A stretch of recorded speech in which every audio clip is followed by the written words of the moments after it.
January 5, 1943. 30 miles south of Guadalcanal, the Solomon Islands. Lieutenant Red Cochran stood in the aft 5-inch gun director of the USS Helena, watching 4 dots materialize against the tropical sky. Aichi D-3A dive bombers, their fixed landing gear hanging like predatory talons, descended through scattered clouds toward the American cruiser force steaming below. Cochran's gun crews had trained with conventional ammunition for 18 months, time fuses that require mathematically perfect calculations, contact fuses that demanded direct hits on aircraft moving at 200 miles per hour. Every gunner in the Pacific Fleet knew the brutal mathematics. Against maneuvering targets, American anti-aircraft fire achieved hit rates below 3%. Ships firing hundreds of shells per engagement routinely watched enemy bombers complete their attacks untouched, their ordnance falling harmlessly into empty ocean where aircraft had been seconds before. But today, Helena carried something different. 500 shells marked with stenciled letters that meant nothing to most of the crew. VT Fuzes, variable time. The designation was deliberately vague, designed to conceal the most revolutionary weapons technology developed since the war began. What those letters actually represented was a miniaturized radar transmitter receiver packed into the nose of each 5-inch shell, containing 130 electronic components smaller than vacuum tubes in any radio manufactured before the war. If you're enjoying this deep dive into the story, hit the subscribe button and let us know in the comments from where in the world you are watching from today. The lead Val rolled into its bombing dive. Cochran's fire control team tracked the target, feeding range and bearing data into mechanical computers that calculated trajectory solutions. At 1,400 yards, Helena's aft 5-inch mount elevated and fired. The first shell streaked upward at 2,800 feet per second, spinning at 25,000 revolutions per minute from its violent passage through the gun's rifled barrel. Inside the projectile's nose, a miniature radio transmitter activated 7 milliseconds after firing, its built-in battery designed with deliberate delay to prevent detonation near the launching vessel. The transmitter began broadcasting radio pulses 400 times per second. Each pulse reflected off any metal surface within 70 feet, bouncing back to the receiver built into the same impossibly small package. When the shell passed within range of the Val's aluminum airframe, reflected signals suddenly increased in strength. A thyrotron tube inside the fuse detected the change and closed an electrical circuit. The 7 pounds of high explosive detonated in a blast that transformed the shell into 3,000 steel fragments, expanding outward at supersonic velocity. The Val's starboard wing disintegrated. The bomber tumbled sideways, its pilot fighting controls that no longer responded to human input. Cochran's second salvo fired before the first aircraft hit the water. Another Val exploded in mid-air, its fuselage torn apart by proximity-fused shells that never needed to achieve direct contact. The remaining Japanese bombers broke formation and fled. Helena's gunners had fired 3 salvos, 9 shells total. 2 aircraft destroyed without a single projectile physically striking its target. The engagement had lasted 90 seconds. What Cochran and his crew had just demonstrated would eliminate Japan's offensive aviation capability more effectively than any fighter defense developed during 3 years of Pacific combat. But the true revolution wasn't immediately apparent from that January morning. The Japanese pilots who survived the encounter had no way to understand what killed their wingmen. They reported intense anti-aircraft fire, assuming American gunners had simply achieved lucky hits through volume of fire. They had no concept of what was actually happening. Every 5-inch shell now carried its own electronic brain, a device that could think faster than any human gunner, calculate range with perfect precision, and detonate at the mathematically optimal moment to inflict maximum damage. The Americans had created autonomous weapons that hunted aircraft using principles of electromagnetic radiation that wouldn't become common knowledge for another decade. Dr. Merle Tuve stood in the Applied Physics Laboratory at Johns Hopkins University on the morning of June 27, 1940, holding a memorandum from the Navy's Bureau of Ordnance that represented the single most difficult engineering challenge issued to American scientists since the Wright brothers attempted powered flight. The memo was direct: develop a miniaturized radar system that could survive being fired from a naval gun and autonomously detonate artillery shells near enemy aircraft. The Navy needed a working prototype within 12 months. Fuze, a physicist who had spent the previous decade researching the ionosphere using radio wave propagation, understood immediately that the Navy was requesting something that violated every principle of electronics manufacturing developed since Marconi invented wireless telegraphy. Radio equipment in 1940 filled entire rooms. The smallest portable radios weighed 30 pounds and required careful handling to prevent tube breakage. Naval radar systems occupied dedicated compartments aboard ships, their components mounted on shock-absorbing platforms to survive the vibration of normal operations. The Navy wanted all of that technology compressed into a package small enough to fit inside the nose of a 5-inch shell, 20 3/4 inches long, 5 inches in diameter, with space remaining for 7 pounds of high explosive. The device would need to survive acceleration forces of 20,000 times Earth's gravity during a firing, maintain functionality while spinning at speeds that would destroy conventional vacuum tubes within milliseconds, operate in temperatures ranging from 100 degrees Fahrenheit to 50 below zero, and accomplish all of this using a battery that didn't exist in any catalogue of available power sources. The technical specifications weren't merely difficult.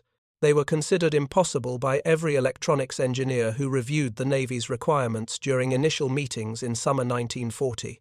RCA's chief engineer calculated that miniaturizing a radio transmitter receiver to the required dimensions would require vacuum tubes approximately 1/10 the size of any tube manufactured anywhere in the world. Westinghouse's representatives pointed out that even if such tubes could be manufactured, they would shatter instantly when subjected to the acceleration forces of being fired from a gun. Battery manufacturers explained that no power source small enough to fit the available space could generate sufficient electricity to operate a radio transmitter. And even if all these problems could be solved, the resulting device would cost more to manufacture than the most sophisticated aircraft being produced by American industry. The Navy was requesting a weapons system where individual ammunition rounds would be more expensive than automobiles. But Admiral W.H.P. Blandy, who commanded the Navy's Bureau of Ordnance Research Division, had seen reconnaissance photographs from Pacific engagements that explained why impossible engineering was preferable to continued conventional anti-aircraft doctrine. Japanese aircraft were systematically destroying American surface vessels despite overwhelming superiority in naval firepower. At the Battle of the Coral Sea in May 1942, American carriers and cruisers had fired 11,000 anti-aircraft shells to achieve 43 aircraft shot down, a success rate of 0.39%. The mathematics were existentially threatening. Every Japanese attack that reached American task forces inflicted casualties the Navy could not sustain indefinitely. Carriers represented 3 years of construction time and required specialized shipyards that couldn't be expanded quickly. Heavy cruisers took 18 months to build. Destroyers, the Navy's fastest construction priority, still required 8 months from keel laying to commissioning. Japan could replace attacking aircraft faster than America could replace damaged ships. Traditional anti-aircraft fire relied on 2 principles, both fundamentally flawed against modern aviation.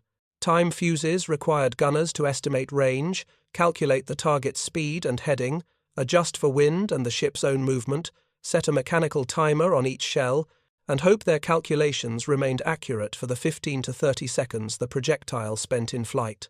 Any error in estimation or any course change by the target aircraft meant the shell would detonate uselessly in empty sky.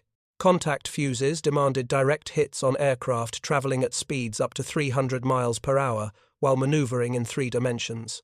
The probability of a 5-inch shell physically striking a fighter aircraft in combat conditions was comparable to hitting a flying bird with a thrown rock, possible under ideal circumstances, but requiring such perfect alignment of trajectory and timing that success remained essentially random.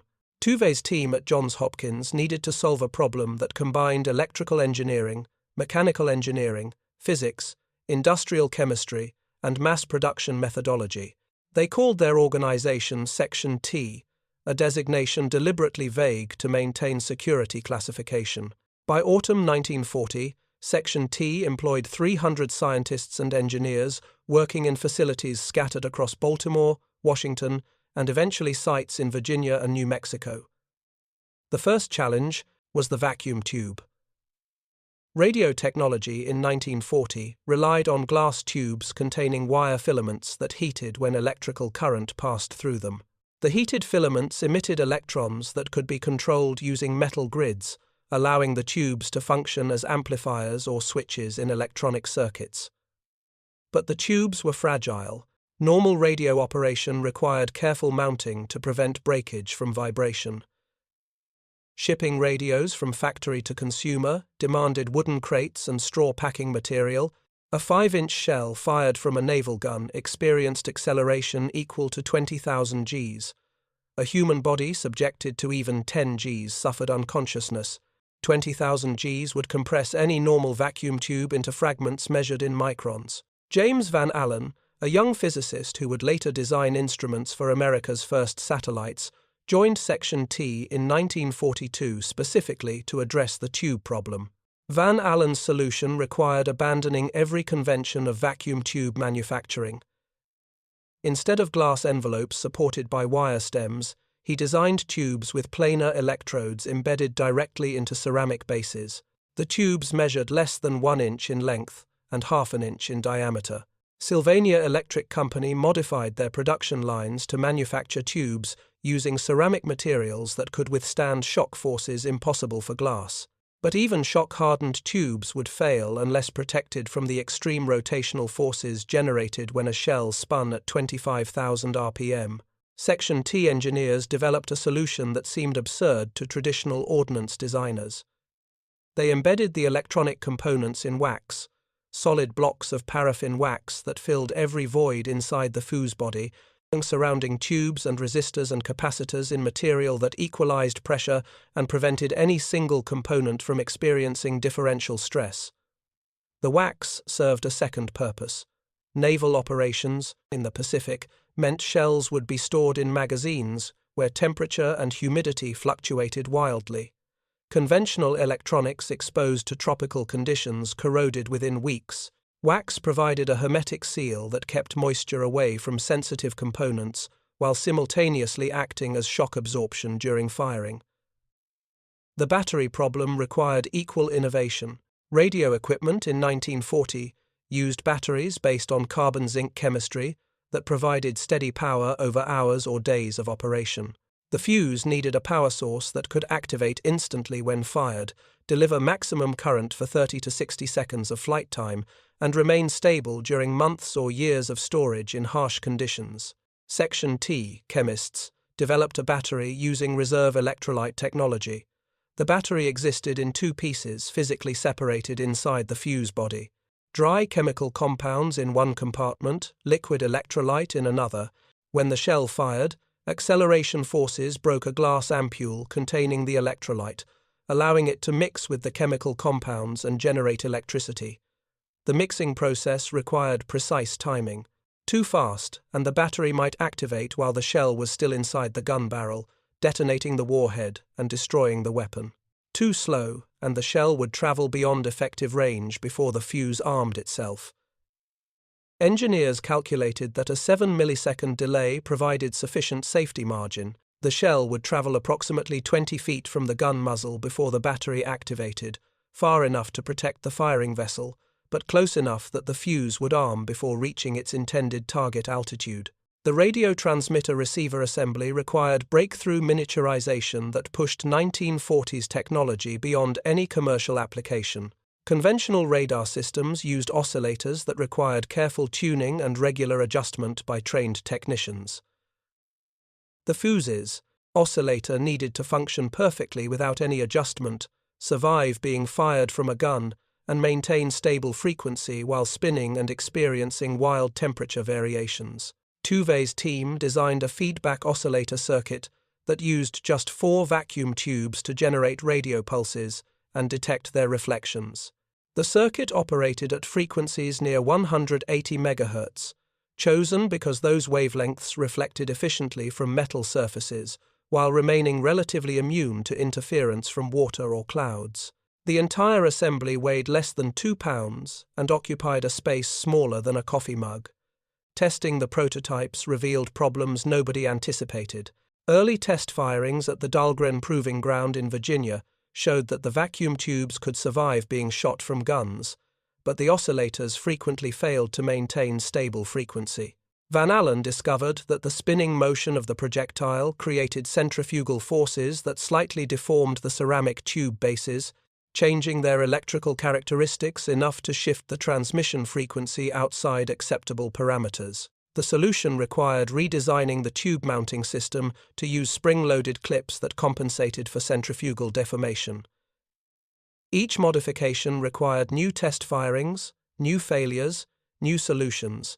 By spring 1942, Section T had conducted over 5,000 test shots, gradually refining the design until reliability improved from 30% to 70% to finally above 90% by summer. Production posed challenges equal to development. The Navy wanted shells delivered at rates of tens of thousands per month. Each fuse contained approximately 130 individual components, many requiring precision assembly under conditions that prevented contamination. Sylvania's tube manufacturing capacity needed to expand from producing thousands of specialized tubes per month to hundreds of thousands. The company built entire new factories dedicated exclusively to proximity fuse tube production.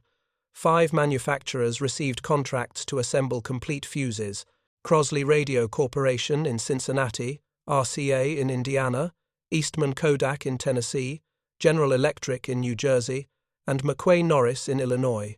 Each facility required custom production lines where workers assembled Fuzes using techniques that combined radio manufacturing with artillery ordnance production. The workers, mostly women recruited from civilian life, had no idea what they were building. Security classification meant they received training only on their specific assembly tasks, without understanding how those tasks contributed to the final product. By September 1942, production reached 500 fuses per day. Every completed fuse traveled by armed convoy to the Naval Ammunition Depot at Mare Island, California, where ordnance specialists carefully inserted them into 5-inch shells, using specialized tools that prevented damage to the delicate electronics. The completed shells received distinctive markings, red bands around the projectile body that indicated they contained special fuses requiring careful handling. Commander William S. Parsons, a Navy ordnance officer who had worked closely with Section T during development, personally escorted the first production batch of 5,000 shells across the Pacific to New Caledonia in December 1942. Parsons understood that the Fuzes represented such revolutionary technology that their loss through accident or enemy action before reaching the fleet would constitute strategic disaster. He traveled aboard destroyers and cruisers, ensuring the shells remained under guard until they reached Admiral William Halsey's headquarters in the South Pacific. Halsey divided the initial shipment among 3 vessels. The carriers, Enterprise and Saratoga, each received 1,000 shells. The cruiser, Helena, which had survived the Pearl Harbor attack with torpedo damage and recently completed repairs, received 500 shells and was designated as the primary test platform for combat evaluation. Personnel aboard all 3 ships underwent intensive training during late December and early January. Gunners learned that VT shells required no preset timing. They aimed normally, fired, and let the shells themselves determine when to detonate. Fire control officers learned that the effective range against aircraft was approximately 18,000 yards, nearly double the useful range of conventional time-fused ammunition. Gun crews learned that VT shells shouldn't be fired when friendly aircraft operated within several thousand yards, as the fuses couldn't distinguish between friendly and enemy metal. But nobody knew whether the technology would actually work in combat. Laboratory testing and range firing demonstrated functionality. Combat introduced variables that couldn't be replicated at proving grounds. Would the fuses survive the violent maneuvering of destroyers in heavy seas? Would tropical humidity that rotted canvas and rusted steel affect the electronic components sealed inside shells stored in magazines for weeks? Would Japanese aircraft approaching at high speed and sharp angles present targets different enough from the stationary drones used in testing that the Fuzes failed to detect them? The morning of January 5, 1943 answered those questions with demonstrations more convincing than any test firing. Helena's guns destroyed 2 aircraft using ammunition that had never been fired in combat before that engagement. The shells worked exactly as designed. More importantly, they worked better than anyone expected. The gunners hadn't needed perfect range estimation or complex calculations. They aimed approximately correctly, and the shells handled the rest. Word of the engagement spread through the Pacific Fleet, with velocity rivaling the shells themselves. Captains, who had dismissed the VT Fuse as theoretical technology, suddenly demanded immediate supply. Admiral Halsey sent urgent requests to the Bureau of Ordnance requesting maximum production and immediate distribution to all major combatants in the South Pacific. But the success created immediate security concerns. Every VT-fused shell that failed to detonate became potential intelligence that could reveal American radar technology to Japanese engineers. The fuses were designed with self-destruct mechanisms that would destroy the electronic components after 45 seconds of flight time, but dud shells occasionally occurred in any ammunition production run. The Navy implemented strict protocols. VT shells could only be fired over water, where failed detonations would sink to ocean depths beyond enemy recovery. This restriction meant that the most revolutionary anti-aircraft technology developed during the war remained limited to naval operations for 18 months after first combat use. The Army, which desperately needed improved anti-aircraft effectiveness to protect ground forces from German and Japanese aviation, was prohibited from using proximity fuses until military leadership became confident that the security risks were acceptable. Throughout 1943, VT-fused ammunition slowly proliferated through the Pacific Fleet as production rates increased and manufacturing problems were resolved. By summer, approximately 25% of all 5-inch shells fired by American cruisers and destroyers used proximity fuses.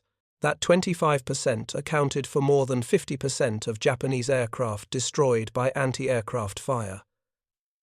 The effectiveness statistics were remarkable. Against conventional time-fused ammunition, American gunners needed to fire approximately 1,600 shells to destroy 1 enemy aircraft. VT Fuzes reduced that number to approximately 400 shells per kill. Against diving bombers attacking at steep angles, where time fuses were essentially useless, proximity fuses achieved even more dramatic improvements. Commander John Thash, a Navy fighter pilot who developed aerial tactics that became standard throughout American carrier aviation, analyzed combat reports from 1943 and recognized that the VT fuse had fundamentally altered the tactical equation of naval air defense. Before proximity fuses, American task forces relied heavily on carrier-based fighter aircraft to intercept enemy bombers before they could attack. Anti-aircraft fire served mainly to disrupt attack runs rather than destroy aircraft. VT fuses reversed that relationship. Ships could now engage enemy aircraft at ranges and under conditions where fighters couldn't operate effectively. Night attacks, which had been nearly impossible to defend against using conventional anti-aircraft fire, became significantly more dangerous for Japanese aviators. Admiral William Halsey noted in reports to Pacific Fleet headquarters that Japanese torpedo bomber attacks, previously conducted with near impunity during darkness, had decreased dramatically after VT ammunition became widely available. But the true test of the technology's effectiveness would come not from conventional bombing attacks, but from a tactical evolution nobody anticipated when Fuze's team began development in 1940. By late 1944, Japanese aviation had suffered such catastrophic losses of experienced pilots that conventional attack methods no longer achieved acceptable results. The Imperial Japanese Navy developed a response that transformed aircraft into guided missiles, piloted by volunteers who had no expectation of survival. The Kamikaze, special attack units whose name derived from the divine wind that destroyed Mongol invasion fleets in the 13th century. Pilots who would deliberately crash explosive-laden aircraft into American warships, transforming themselves into weapons that couldn't miss. The tactic, first appeared during the Battle of Leyte Gulf in October 1944, and it immediately revealed weaknesses in American naval defense that conventional Japanese aviation had never exploited. A conventional bomber pilot attempting to survive his mission would break off an attack run when faced with intense anti-aircraft fire. Self-preservation created opportunities for defensive gunnery to disrupt attacks before weapons could be delivered accurately. Kamikaze pilots eliminated that calculation. They continued their attack runs regardless of damage sustained, flying through walls of anti-aircraft fire that would have turned back any rational aviator. Even heavily damaged aircraft remained dangerous. A kamikaze whose engine had been destroyed, whose control surfaces were shredded by fragments, whose pilot was dead or dying, still carried enough momentum to reach its target if the initial approach vector had been correct. Traditional anti-aircraft doctrine emphasized damaging aircraft sufficiently to force them to break off attacks. Against kamikazes, damage that would have been decisive against conventional bombers became irrelevant. Only complete destruction prevented the attack. The tactical problem became brutally clear during the invasion of Okinawa in spring 1945. The Japanese launched coordinated mass attacks called Kikusui, floating chrysanthemum, sending hundreds of aircraft against American invasion forces in carefully timed waves designed to saturate defensive capabilities. The first Kikusui on April 6 involved 355 kamikaze aircraft and 340 conventional bombers and fighters, acting as escorts. American combat air patrols intercepted many attackers before they reached the fleet, but the sheer numbers meant that dozens of kamikazes penetrated fighter defenses and closed on the invasion force. Ships maneuvered desperately, while every anti-aircraft gun aboard fired at maximum rate. The 5-inch guns, equipped overwhelmingly with VT-fused ammunition by this stage of the war, created visible curtains of airbursts that Japanese pilots described in post-war interviews as walls of fire. The effectiveness of proximity fuses against kamikaze attacks depended heavily on engagement range. 5-inch guns firing VT ammunition could destroy incoming aircraft at distances exceeding 10,000 yards, creating defensive zones nearly 6 miles in radius around protected vessels. But kamikaze attacks deliberately exploited timing and approach angles that compressed engagement windows. Aircraft approaching at wave-top altitude, using terrain and weather to mask their approach, could close to within 3,000 yards before detection. If you find this story engaging, please take a moment to subscribe and enable notifications. It helps us continue producing in-depth content like this. At those ranges, the 5-inch guns had perhaps 30 seconds to engage before the target reached crash distance. Fire control computers calculated trajectory solutions continuously, updating aim points multiple times per second as targets maneuvered. The VT fuses eliminated the need for gunners to estimate future positions. They aimed at current positions and let the shells autonomously adjust detonation timing based on actual distance to target. Statistical analysis conducted by the Navy's Operations Research Group during the Okinawa campaign revealed that VT-fused 5-inch ammunition achieved approximately 4 times the effectiveness of conventional time-fused shells against all types of aircraft. But against kamikazes specifically, that ratio improved dramatically. Time fuses required several seconds of calculation between detection and firing, during which kamikaze pilots could execute unpredictable maneuvers. VT fuses tracked targets continuously until detonation, adjusting for any course changes automatically. Between October 1944 and August 1945, the Navy estimated that 278 Japanese aircraft were destroyed by VT-fused projectiles. Statistical modeling suggested that only 46 of those aircraft would have been destroyed if conventional time-fused ammunition had been used exclusively. The 6-to-1 effectiveness ratio translated directly into ship survival. Every additional aircraft destroyed before reaching attack range meant one fewer explosion aboard an American vessel. But the effectiveness came with brutal costs that statistics couldn't capture.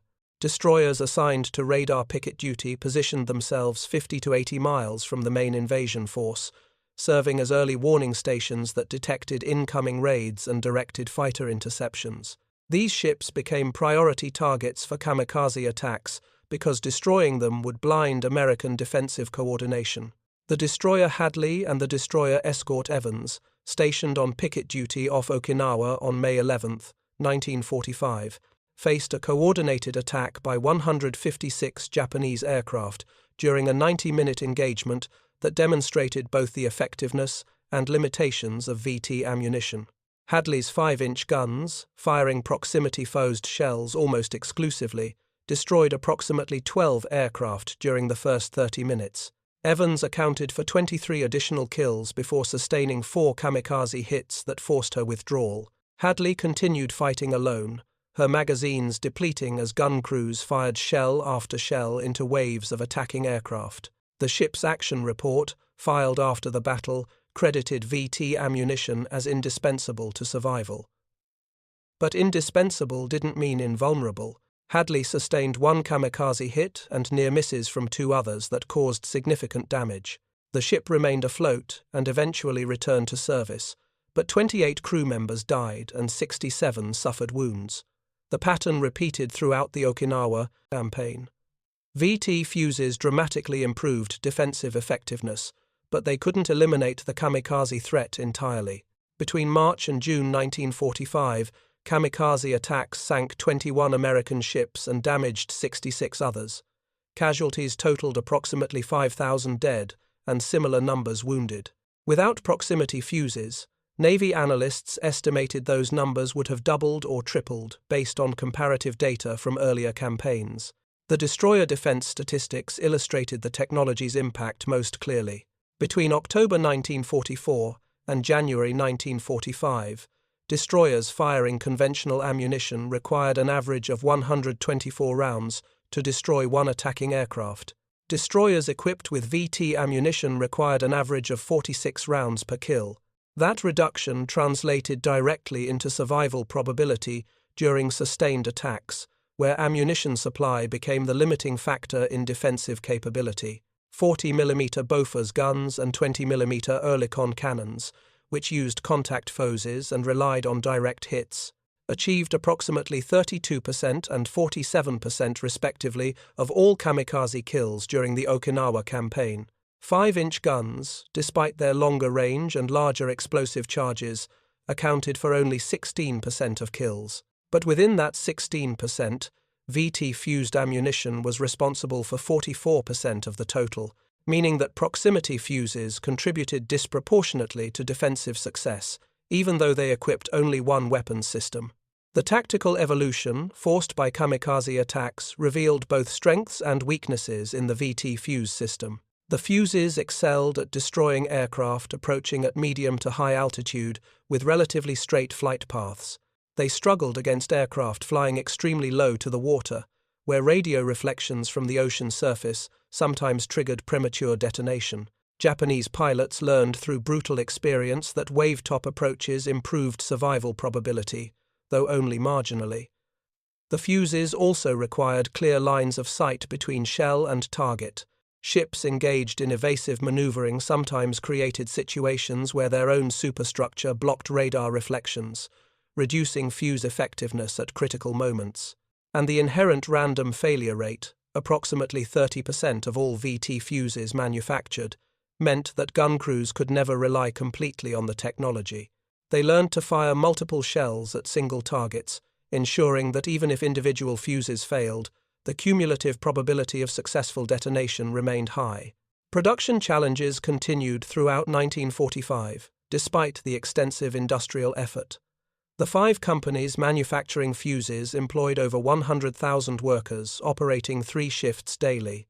Sylvania alone produced approximately 40 million miniature vacuum tubes, specifically for proximity fuse applications. Yet demand consistently exceeded supply. Commanders in the Pacific Theater requested unlimited quantities of VT ammunition, arguing that every conventional shell fired represented a missed opportunity to employ more effective weaponry. The Bureau of Ordnance prioritized deliveries to ships most likely to face kamikaze attacks. Carriers and their escorts received preferential allocation. Battleships and cruisers operating in support of amphibious assaults received secondary priority. Submarines, which rarely faced air attack, and vessels operating in less threatened areas received conventional ammunition almost exclusively. Security protocols relaxed gradually, as military leadership became confident that the technological advantage could be maintained even if examples fell into enemy hands. In June 1944, the Army received authorization to use VT ammunition against Vone flying bombs attacking London. The decision marked the first employment of proximity fuses over land, where dud shells could potentially be recovered by enemy forces. The results justified the risk.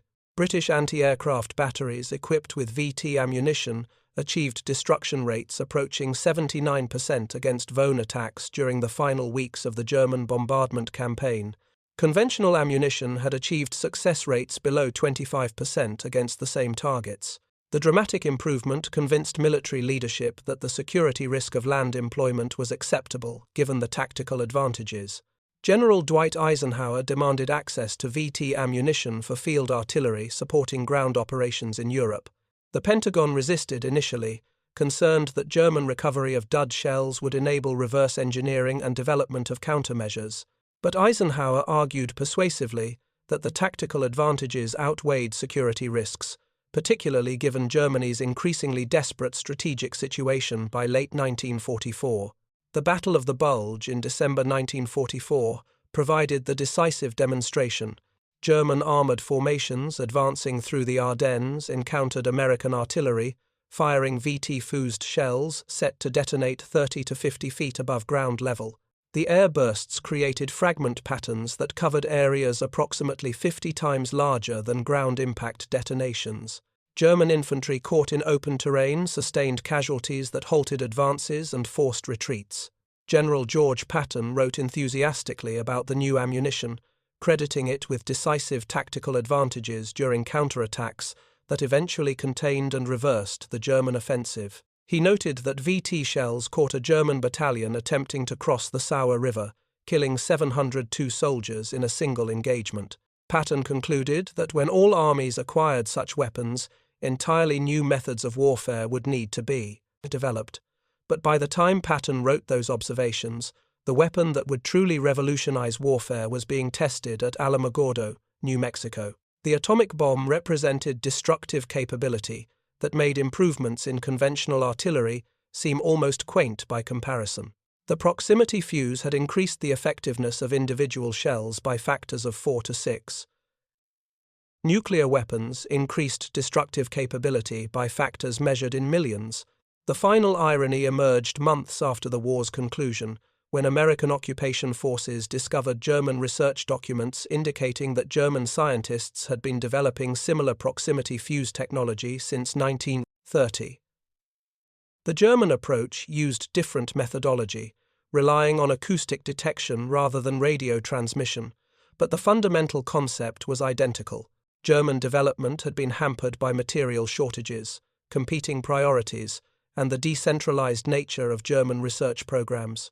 By January 1945, German engineers at the Zeiss Optical Works had designed an advanced gyroscopic fuse, incorporating radar ranging and electronic computation capabilities that theoretically surpassed American VT fuse performance.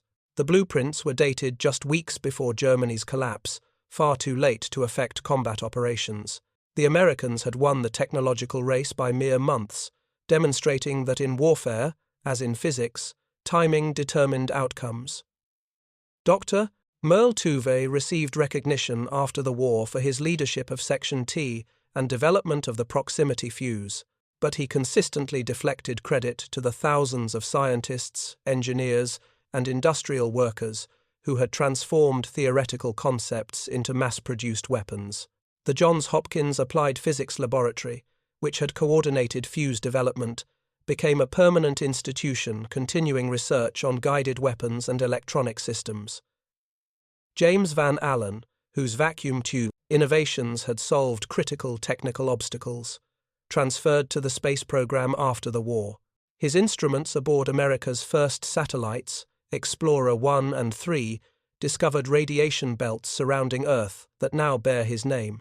The miniaturization techniques developed for proximity fuzzes directly enabled the electronics packages that made early space exploration possible. Commander William Parsons, who had escorted the first VT shells to the Pacific and trained crews in their use, joined the Manhattan Project in 1944. He supervised the final assembly of the uranium bomb dropped on Hiroshima, personally arming the weapon during the flight to ensure that any malfunction during takeoff wouldn't trigger nuclear detonation over American forces. The same attention to safety protocols that had governed VT Fuse deployment characterized his approach to atomic weapons. The industrial capacity mobilized for proximity fuse production demonstrated American manufacturing capabilities that Japan and Germany could never match. By war's end, over 22 million VT Fuzes had been manufactured at a cost exceeding $1 billion in 1940s currency, equivalent to approximately $15 billion in contemporary terms. Each fuse contained components that required precision manufacturing and quality control standards that approached those used in scientific instruments rather than mass-produced ammunition. The workers who assembled fuses, primarily women recruited from civilian occupations, learned specialized skills that transferred directly into post-war electronics industries. The training programs and quality control systems developed for fuse production established standards that influenced television manufacturing, computer production, and eventually the semiconductor industry that would transform global economics in subsequent decades. Statistical analysis, compiled by the Navy's Bureau of Ordnance after the war's conclusion, indicated that proximity fuses had increased anti-aircraft effectiveness by factors ranging from 300% to 600%, depending on tactical circumstances. Night engagements showed the most dramatic improvements, as VT fuses eliminated the targeting difficulties that had made nocturnal air attacks nearly impossible to defend against using conventional ammunition. The carrier task forces that Admiral Mark Mitcher commanded during the final year of the Pacific War relied extensively on VT ammunition for fleet air defense. Mitcher estimated that without proximity fuses, ship losses and casualties in carrier operations during 1945 would have been enormously larger. The technology had not eliminated Japanese air threats, but it had reduced them to manageable levels that allowed American forces to maintain offensive pressure despite kamikaze attacks. The human cost calculations remained contested decades after the war's end. Japanese kamikaze attacks killed approximately 5,000 American sailors and wounded similar numbers during operations from October 1944 through August 1945. Navy analysts estimated that without VT Fuzes, those casualties would have doubled or possibly tripled based on comparative effectiveness data from earlier campaigns. Whether 10,000 saved lives justified the $1 billion investment remained a question of perspective rather than objective calculation. The Japanese perspective on proximity fuzzes remained largely unknown until post-war interviews with surviving pilots and naval officers. Most had never understood why American anti-aircraft fire suddenly became dramatically more effective during 1943. They attributed increased casualties to improved gunnery training, increased ammunition expenditure, or better radar fire control systems. The concept that individual shells contained autonomous targeting systems remained beyond their technological framework. Some Japanese technical intelligence officers had recovered fragments from VT-fused shells and recognized they contained electronic components, but the miniaturization was so extreme that reverse engineering proved impossible with available resources.